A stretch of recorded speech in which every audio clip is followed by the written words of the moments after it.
जय हिंद क्लास। बच्चों, जैसा कि आपको मालूम है कि इस चैनल पे काफी दिनों से वीडियो नहीं आ रहा था, तो कुछ प्रॉब्लम था, कुछ रिसोर्सेस नहीं था मेरे पास, जिसके कारण मैं प्रॉपर ढंग से वीडियो बना पाऊँ।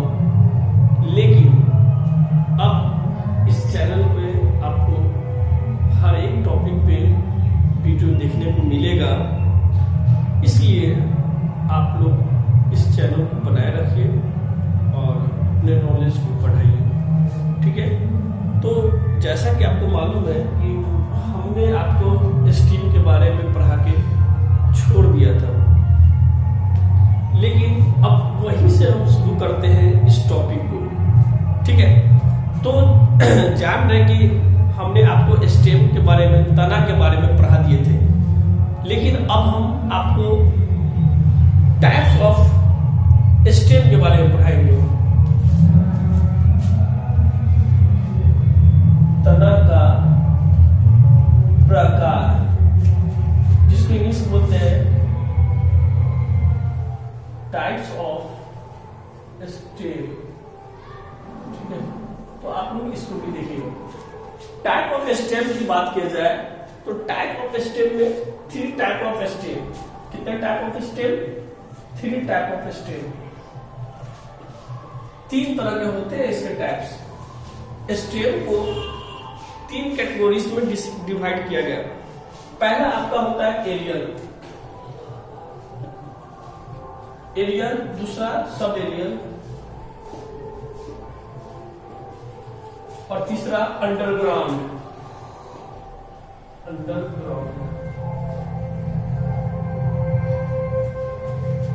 एरियल को हिंदी में बोलते हैं वायवीय, इसको बोलते हैं अर्धवायवीय,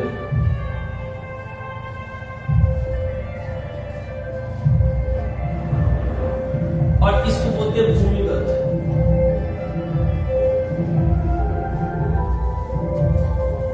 ठीक है स्टूडेंट्स, आप देखेंगे एरियल, यहां पे देखिए एरियल, सब एरियल्स और अंडरग्राउंड। हिंदी में बोले वायवीय, अर्धवायवीय और भूमिगत। आप इसमें तना जोड़ दीजिए, तना जोड़ दीजिए।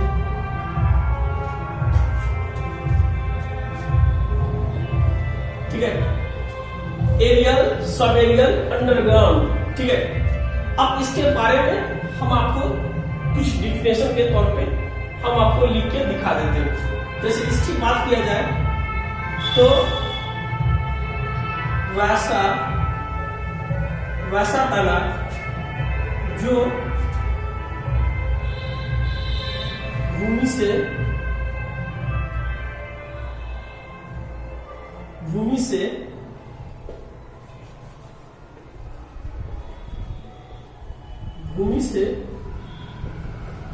ऊपर होता है। वैसा तना जो भूमि से ऊपर होता है उसे हम वायवीय तना कहते हैं। ठीक है, इसकी बात किया जाए तो वैसा तना जो आधा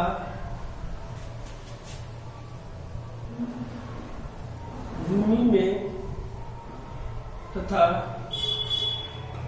आधा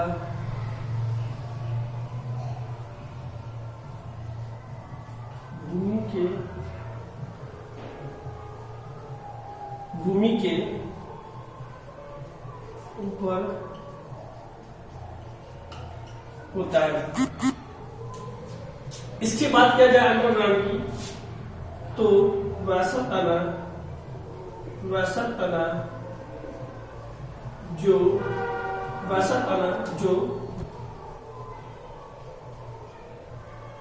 भूमि के अंदर होता है।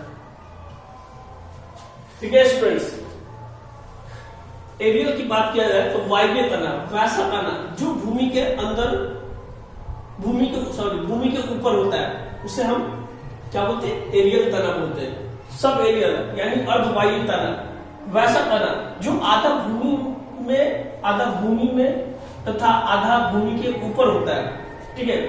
और अंडरग्राउंड यानी भूमिगत तना, वैसा तना जो भूमि के अंदर यानी जमीन के अंदर होता है, वैसे तना को हम भूमिगत तना कहते हैं। इसकी बात किया जाए तो ये 95%, कितने परसेंट स्टूडेंट? 95% आइडियल तना होते हैं, 95%। आप लगभग देखिए ना, आपके आसपास जो तना है, जो आप आसपास लगभग देख रहे हैं, वो सब एरियल में है। ये सब एरियल में आते हैं, सब एरियल में लगभग यानी 95%।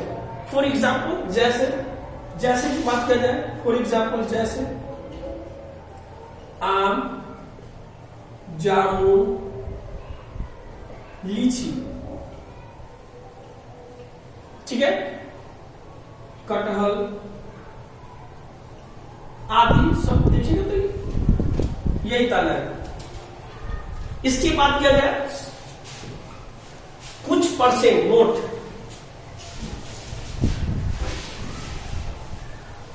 कुछ प्रतिशत तना अर्धवायु तना होते हैं, अर्धवायु तना होते हैं। कुछ 1-2% कुछ तना है जो अर्धवायु होते हैं, अर्धवायु में कुछ ही तने होते हैं, ठीक है। जैसे में बात किया जाए, जैसे में आपका घास, जलकुंभी,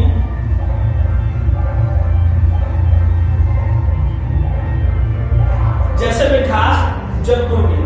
घास को देखिएगा तो घास कभी गड़े हैं आप खेतों, आप खेत किसान होंगे, आपके पापा मम्मी किसान होंगे, तो देखिएगा जब घास गड़ती है तो ऊपर से अगर तना ऊपर से घास गड़ लेती है तो फिर वहीं से घास निकलना शुरू हो जाता है। इसलिए घास को जब गड़ा जाता है तो उसको पूरा जड़ से गड़ा जाता है ताकि उसका तना नहीं रहे और वह वहां से नहीं निकल पाए, ठीक है।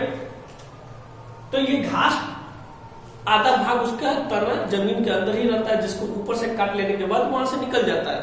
इसलिए घास को हम सब एरियल में अर्धवायु तना में रखते हैं। उसको जलकुंभी, आप देखे होंगे कि कहीं गए होंगे कि नदी होता है या पोखर वगैरह, उस पे देखेंगे तो झाड़ीनुमा पेड़ पौधा जो होता है वो उग जाता है, उसको हम जलकुंभी कहते हैं। ये जलकुंभी मछलियों के लिए हानिकारक है, क्योंकि ये जलकुंभी नीचे के मछलियों को ऑक्सीजन को रोकता है अंदर जाने से, इसलिए इसको हटा देना ही सही होता है, ठीक है। तो जलकुंभी भी आपका किसमें आएंगे? सब एरिया में, अर्धवायु के तना में। अब अंडरग्राउंड की बात किया जाए, भूमिगत तना की, वैसा तना जो भूमि के अंदर होता है, तो ये इसको अभी हम नहीं समझाएंगे क्योंकि इसमें अभी बच्चों को बहुत कंफ्यूजन होगा। सर भूमि के अंदर तो जड़ें होती है, तना कहां से आ गया? जी हाँ, तो ये आपको अभी अगले टॉपिक में हम आपको इस पे स्पेशल वीडियो बना के बताएंगे कि भूमिगत तना को कैसे पहचाने और इनकी पहचान कैसे होती है कि जड़ है कि वो तना है, ठीक है। तो आप पहले इन दोनों को अच्छे से समझ लीजिए, समझ गए? तो आप कोशिश कर रहे हैं कि आप समझ गए होंगे। अगले वीडियो में आपको ये अंडरग्राउंड स्टेम के बारे में बता देंगे और दूसरा कि जड़ की क्या विशेषता है, स्टेम की क्या विशेषता है, तना की क्या विशेषता है, इसके बारे में आपको एक वीडियो मिलेगा। तो जय हिंद, जय भारत।